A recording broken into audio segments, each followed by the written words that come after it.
Welcome to Sylvia Stingray. Hey guys, welcome back to my channel. It's me, Sylvia, your Yuri Manhwa translator.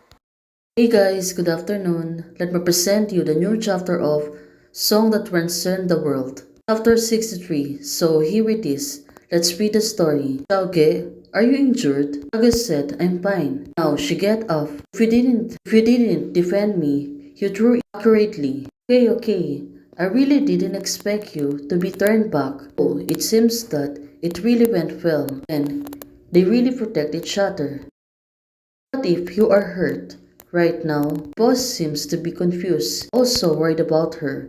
Right now, Kyunji, you hug her tightly, probably. I want to say thank you so much for defending her and helping her. Right now, it seems that two of them are having tacit understanding, especially Gyunji. Right now, the boss seems to be not refusing her, and also seems to be looking for it. Don't worry, Gyunji said. You can see. Oh, this is great. Right now, my arm is so strong.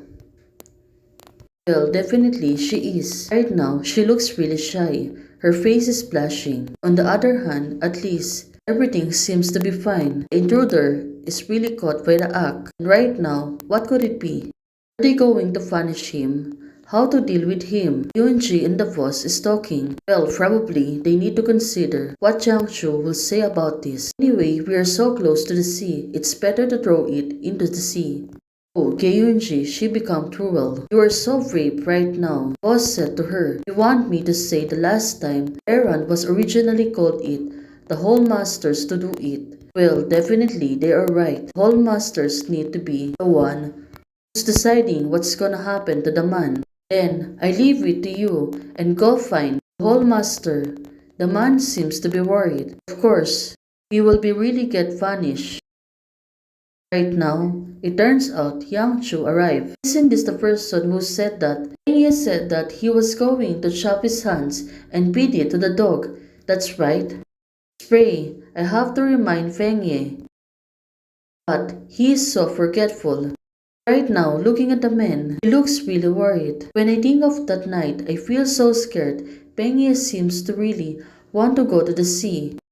I just heard that someone say, now you mess up a lot. You leaked the wind not long ago causing Jinping Meng to lose a batch of goods, right? The owner of the hall is amazing. It's just a few words.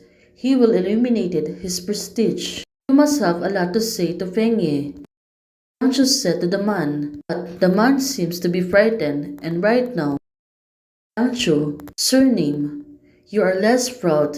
Well, right now, man seems to be get angry. Well, let's see it. What will Yang Chu's gonna punish him? You and Tang Hongsheng don't even think about having a better time in Dongfing. And you're a stinky girl, Man said to her. See, if I loosen it, I will eliminate you. Now, the man is really getting angry. Because of Gyunji, he got caught. He will get punished by Yang Chu. But Kyunji right now, she noticed something. Boss is holding her shoulder. It could be that she is trying to calm her down. Don't put your mouth full of spray things, Chan Rong Sing. But the man seems to be get angry. If your mouth is so unclean, so let the people get some cow dung and stuff it in your mouth now. You're silly. Also knows that I cut. And being so. Oh. This is bad. Right now, the boss is getting angry. Don't think I can do it. Oh, right now. Man, he got punished, been thrown off. She seems to be surprised and can do anything right now. Of course, Yang Chu. He got really angry. The man falls on the floor. Well, he must really hurt by that, but Yang Chu at this moment seems to be. She is not uncontrollable. Also, it looked like she was enraged. Who dared to threaten anyone in front of me? Yang Chu said to the man. Of course, hearing this right now, the man said it seems that Pi Xintang has been really too tolerant to Jingling Feng recently. Well, this man, it's just a woman. What can else she can do to me? Oh, even though he already goes down on the floor.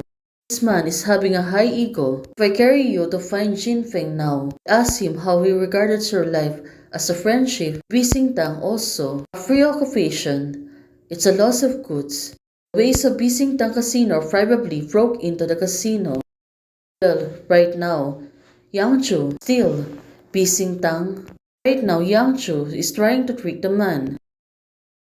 The man seems to be falling on her trap. He can do anything but just to obey Yang Chu. Well, the man, what do you want? He was really eager. The man thinks so much, but Yang Chu right now.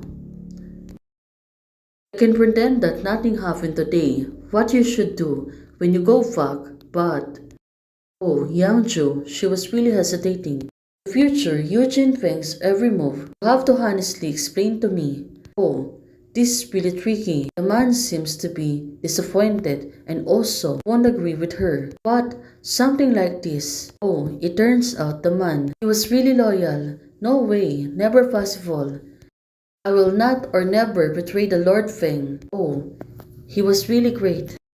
And he is also the loyal person. Oh, that's it. I appreciate every people who are loyal. Yang just said to the man, but right now, she put out the dagger and take it off. The man seems to be terrified, well, seeing it pointing on her eyes. Of course, she might be really terrified. And it was really close to his eyes. Oh, did this man really won't betray her boss? Then I will let you go now. Your loyalty should be worthy one eye. Oh, this is bad. Anshu, she was really serious punishing this man. No, I promise you, I will tell you. I will say everything. Well, finally, the chaos is already done. Lord, just let it go with him. She really not tell Feng Ye. Well, Gayunji seems to be worried also right now. The two of them are really getting closer to each other, especially the boss. She was always there for her. Right now, the two of them. There is me here and there is a hall master outside. Don't have to be worried about anything. Oh, it turns out she was really willing to look after her. God, what I am saying to her. The boss really thinking. But right now, of course, he is really puzzled. Boss, since you said I have a proposal. Why don't you let me live with you? We can still take care of each other. Oh, this is great. What a great proposal. What? But you said, Xiaoying don't live well. It's often a dark move. Out of the move. Hearing this, Yang Chu, she was really coughing. And saying this right now, the boss seems to be smiling. Well, of course, it turns out the chaos turns into happy moments. Well then, the other rooms are empty. The boss said to Gayunji, well, finally, she can have a proper home. She will not live in Xiaoying's. Yunji, she must really happy. Yang just said, treat me as an heir. These two, well, of course, she can able to stop those two. And they really are lovers. Hey guys, thanks for watching. If you like the video, please don't forget to like, share, and subscribe. And do comments and turn on the notification bell to keep you posted on my daily updates. Hey guys, membership is already open. For those who want to support this channel, you can join by clicking the membership button or you can directly support me via Ko-Fi. Thank you. Bye.